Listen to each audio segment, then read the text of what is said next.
ओम नमः शिवाय। ओम नमः शिवाय।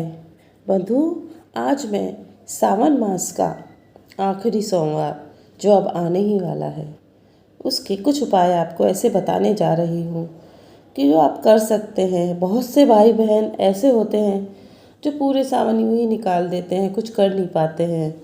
तो वो हो सकता है कोई एक उपाय करके, दो उपाय करके, एक ही उपाय अगर कर ले तो अपना जीवन बदल सकते हैं।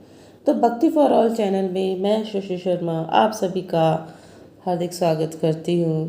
तो आइए सुनते हैं कि क्या हो सकता है, अपने जीवन में क्या बदलाव ला सकते हैं। मैंने सावन मास में पहले भी कुछ उपाय बताए हैं और बताया था कि नंदी जी के कान में ये बोल दो। वो किसी भी दिन आप बोल सकते हैं, ऐसा नहीं था कि पहले सोमवार को ही बोलना है, कभी भी आप बोल सकते थे। बहुत से कुछ ऐसे अचूक उपाय होते हैं जो आप कभी भी अपना सकते हैं, ऐसा नहीं है सिर्फ सावन में ही करें। सावन में तो करना है तो वो बेहद लाभकारी होता ही है। हो सकता है कईयों ने किसी न किसी कारणवश कुछ कर ही नहीं पाए हों, तो आइए अब कर लेते हैं। बंधुओं, हम ये तो सब जानते ही हैं कि सावन का महीना महादेव को बहुत ज़्यादा प्रिय होता है और इस समय पर जो भी मनोकामना, जो भी इच्छा हम उनके सामने रखते हैं तो वो बहुत जल्दी हमारा पूर्ण हो जाता है। तो ऐसे में यही है कि हम कुछ विशेष उपाय करें, कुछ विशेष ऐसा कार्य करें, कर्म करें अपना, जिससे वो प्रसन्न हो जाएं। अब ऐसा है कि सावन मास में अगर आप व्रत नहीं कर पाए हैं, जो 3 सोमवार निकल चुके हैं उसमें नहीं कर पाए हैं, तो आखिरी सोमवार को एक व्रत महादेव के नाम को अपनी इच्छाएं, मनोकामनाएं लेते हुए अवश्य करें।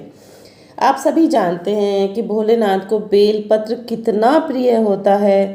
तो अगर आप पूरे सावन नहीं चढ़ा पाए हैं तो जो ये अपना आखिरी सोमवार बचा है, इस पर आप महादेव को 108 बेल पत्र अवश्य चढ़ाएं। उनको लीजिए, धोइए बेल पत्र को, उन पर राम राम लिखिए या श्री लिख दीजिए, या इतना भी नहीं होता है तो चंदन, गोपी चंदन जो होता है, अपना पीला चंदन होता है, वो लीजिए और बिंदी ही लगा दीजिए और फिर चिकनी साइड से महादेव के ऊपर समर्पित कर दीजिए। आप जो भी 108 बेलपत्र चढ़ाएंगे उस पर आप ओम नमः शिवाय, क्योंकि 3 पत्ते वाला बेलपत्र होता है, ये तो आपको पता ही है। तो एक पे ओम लिखिए, एक पे नमः लिखिए, एक पे शिवाय लिखिए और भगवान भोलेनाथ को अपनी मन में इच्छा जो भी है वो बोलते हुए, कामना करते हुए और भोलेनाथ को समर्पित कीजिए। देखिए कैसे आपकी इच्छाएं पूरी नहीं होती है, अवश्य पूरी होंगी। घर पर है शिवलिंग तो वहाँ समर्पित कीजिए, और नहीं तो देवालय जा कर के, मंदिर जा कर के वहाँ आराम से तसल्ली से बैठ कर के आप ये पूजा अर्चन उनका कर सकते हैं। अब दूसरा उपाय ये है कि आप भगवान भोलेनाथ का पंचामृत से अभिषेक कीजिए, जो आप कर नहीं पाए होंगे, शायद हो सकता है नहीं कर पाए हों।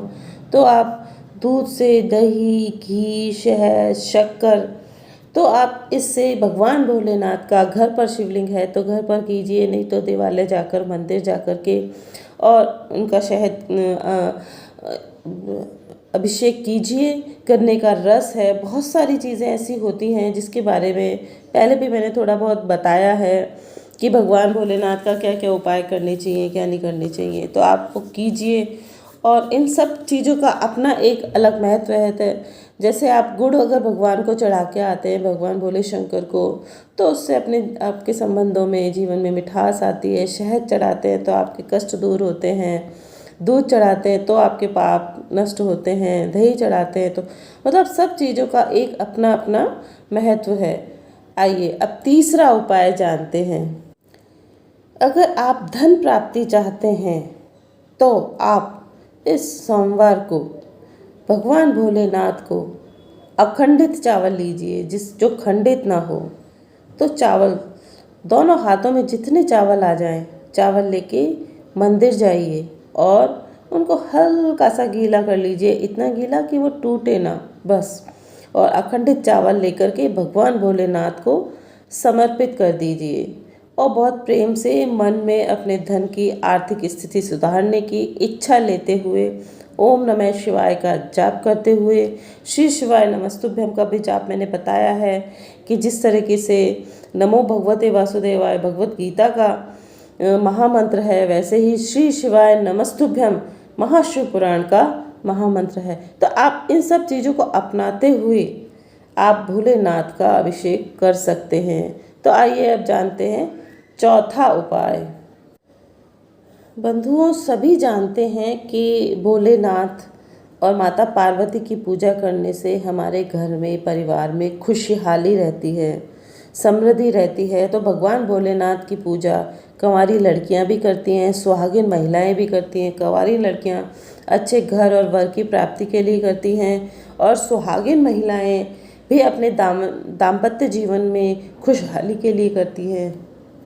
तो अपने दाम्पत्य जीवन की खुशी के लिए और सुख समृद्धि के लिए तो आप कच्चे दूध में केसर मिलाकर 2 तार, 4 तार, 5 तार, जितने भी आप समर्थ हैं उतने तार केसर के लेकर के और कच्चे दूध में डाल करके शिव को, भोले बाबा को समर्पित कर दीजिए।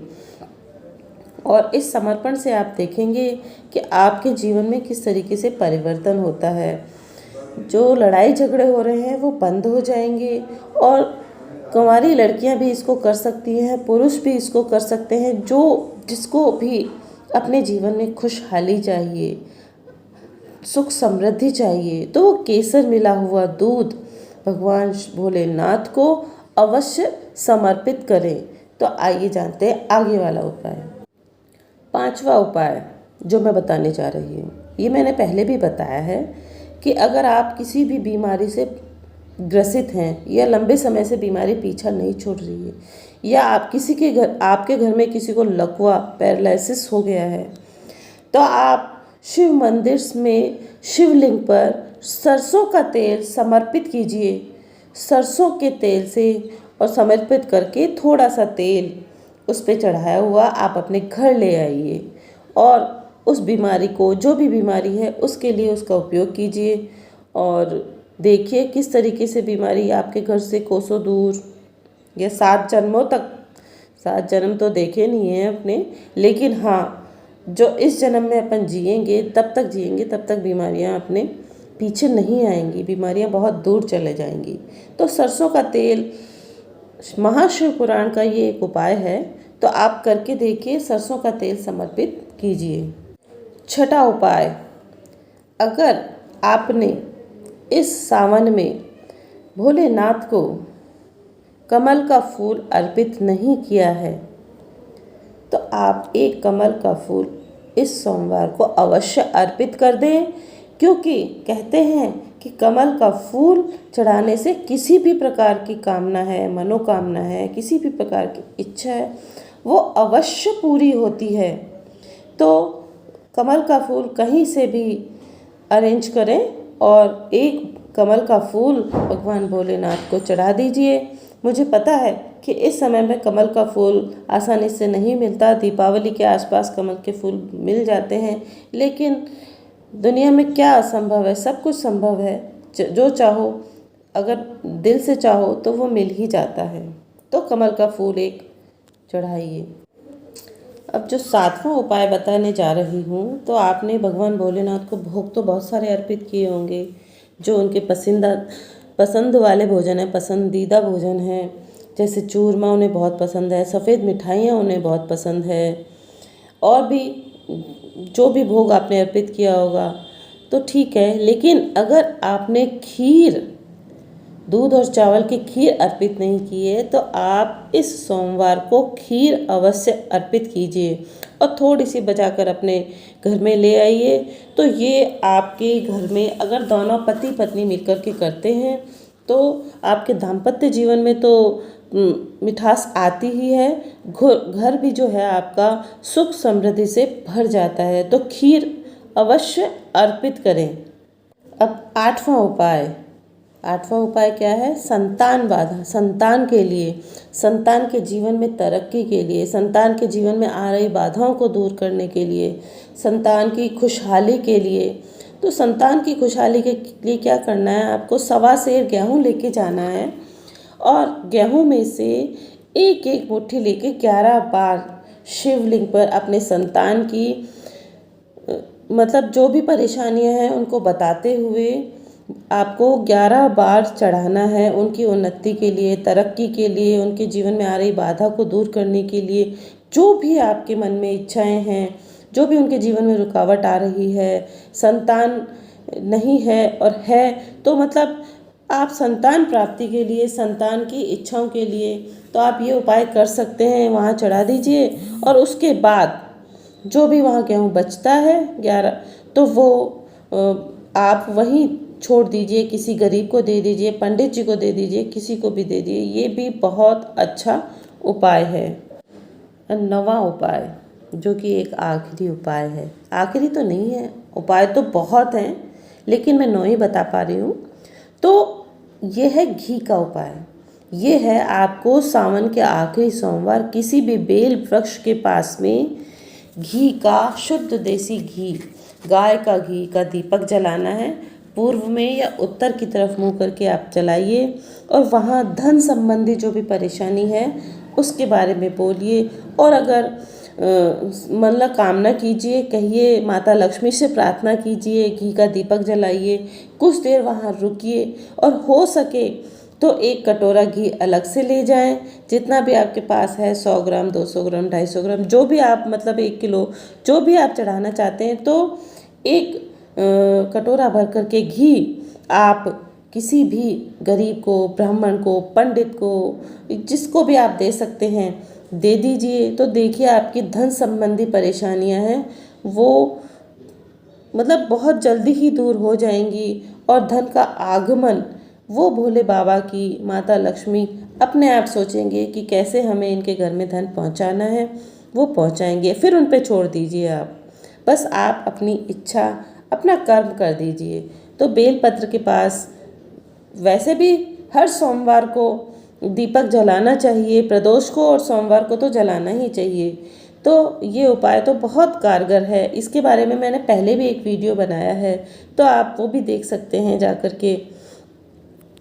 तो मैंने आपको छोटे छोटे 9 उपाय बताए हैं, तो इनको कर लीजिए और मतलब क्या है, अपनी इच्छाओं को, अपनी धन संबंधी परेशानियाँ, इन सबको दूर करने का उपाय कीजिए और भगवान भोलेनाथ को रिझाने का प्रयास कर लीजिए, क्योंकि एक आखिरी सोमवार बचा है और 8 दिन भी बचे हैं अपने पास में। पूर्णिमा तक सावन का वो रहता ही है, तो आप सोमवार को तो उपाय करेंगे ही, और भी दिन आप कर सकते हैं। तो आपको मेरा वीडियो पसंद आया हो तो आप मेरे वीडियो को लाइक कर दीजिए, शेयर कर लीजिए और ऐसे अच्छे अच्छे वीडियो सुनने के लिए सब्सक्राइब तो कर ही लीजिए। तो जय माता दी, जय राधे राधे, हर हर महादेव, हर हर महादेव। भगवान भोलेनाथ, माता पार्वती की कृपा आप सभी पर सदैव बनी रहे। जो मेरा वीडियो देख रहा है वो उनको बहुत बहुत आशीर्वाद है, बहुत सारा आशीर्वाद है। तो हर हर महादेव, हर हर महादेव।